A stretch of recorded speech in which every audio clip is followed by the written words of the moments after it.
ever pondered why some CEOs seem to have the Midas touch? Like every business they touch just seems to turn to gold, while others, have you ever wondered, is there a particular mindset that drives them to succeed, that drives them to lead, to innovate, and make those game-changing decisions? How do they handle the enormous pressure that comes from being on the top? Well, in this video, we'll be asking the big question. What makes a CEO tick? What's the psychology that powers these modern corporate titans? Well, if you're ready, my friends, then let's dive in.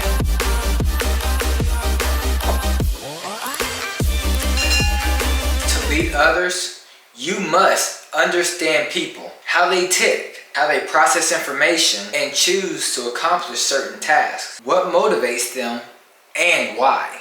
The greatest executives reach people at their deepest, most fundamental levels. But to understand people, we must first understand ourselves. And we must rely on the basic laws of human developmental psychology. So make sure you grab your pens, because I can promise you no one else is teaching and giving game like this on YouTube. Now, every person is comprised of 3 distinct yet interdependent psychological dimensions. Each dimension plays a role in your life, and they work to bring levels of success consistent with our inner values and self-belief. And we use the following model to illustrate this point. Now, at the top of the pyramid is the I think dimension. This is the intellectual part of you that learns, makes decisions, and makes choices. This dimension contains all the information, the facts that you know,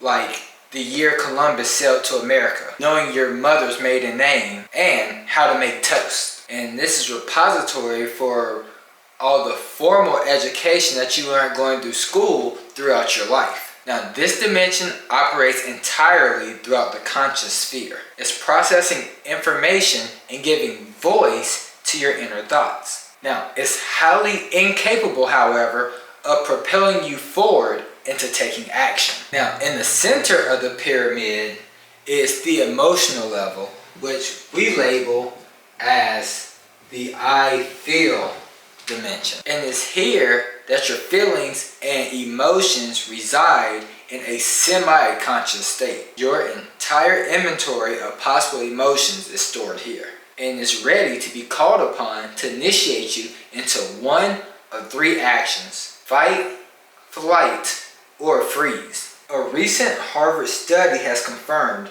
emotions influence more than 85% of your actions and behaviors. In a contest between your I think and your I feel one-on-one, your I feel is going to win every single time. Now, the foundation of the pyramid, this is the I am dimension.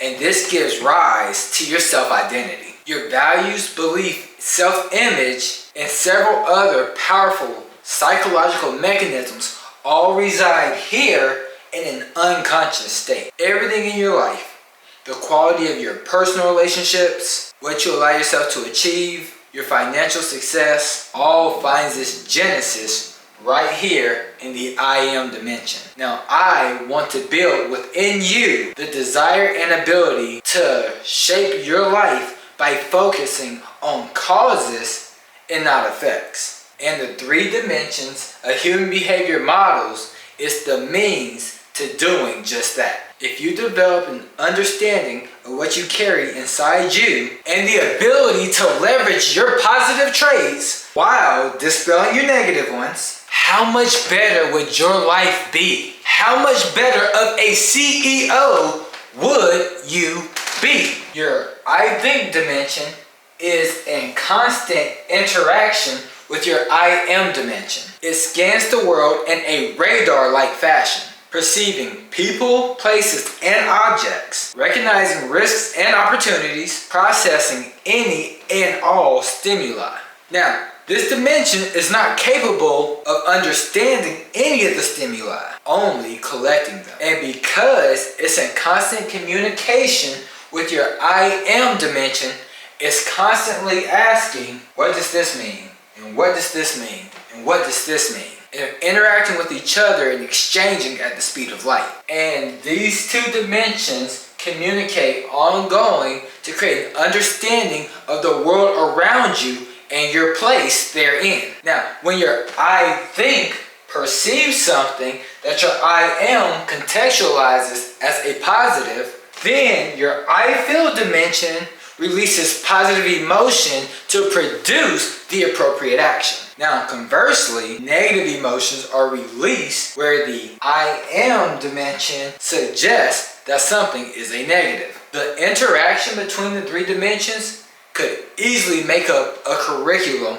for a master's degree in psychology. But we're not trying to cover that much ground. Only to make this important point. Whatever you hold, my friends, as truth in the I am dimension will be the thing that governs your life. And it will influence your effectiveness as a CEO. If something needs to change, it must first change in your interior self before it can change in the outer world and transform your business. And once you understand this, now you can connect with people at the level of belief. And great leaders transcend the intellectual and they connect with people at that level of belief, aka their I am dimension. By recognizing and expressing their shared values, they share their humanity. They create a common bond and inspire action and contribution. And once so inspired, people can deliver the extraordinary. All great leaders are driven by a personal vision for their organization. But personal vision simply is not enough. Just as an artist connects with his audience through a deeper level, through painting, through books, or musical compositions, leaders need to tap into the deeper levels of their stakeholders. It's the only way to galvanize them towards a shared goal. To be truly great, a leader must have motivational intelligence. For CEOs, motivational intelligence could be defined as the ability to understand their own beliefs as well as those of their stakeholders, and then use this ability to influence their stakeholders' thoughts and behaviors. As previously discussed, gaining self-awareness is the first step. By being self-aware, you're not only able to gauge your own emotions, but also to leverage your positive traits while overcoming your negative ones. To fully practice this type of intelligence, a CEO must also have the ability to recognize and speak to other people's unconscious motivations. And only by connecting on the deepest levels can we move people into action. And that, my friend, is how a CEO thinks. So drop a comment with your biggest takeaway or aha moment. And if you like this video, I highly recommend that you watch this one right here. I think this is the one for you. Click it, I'll see you there.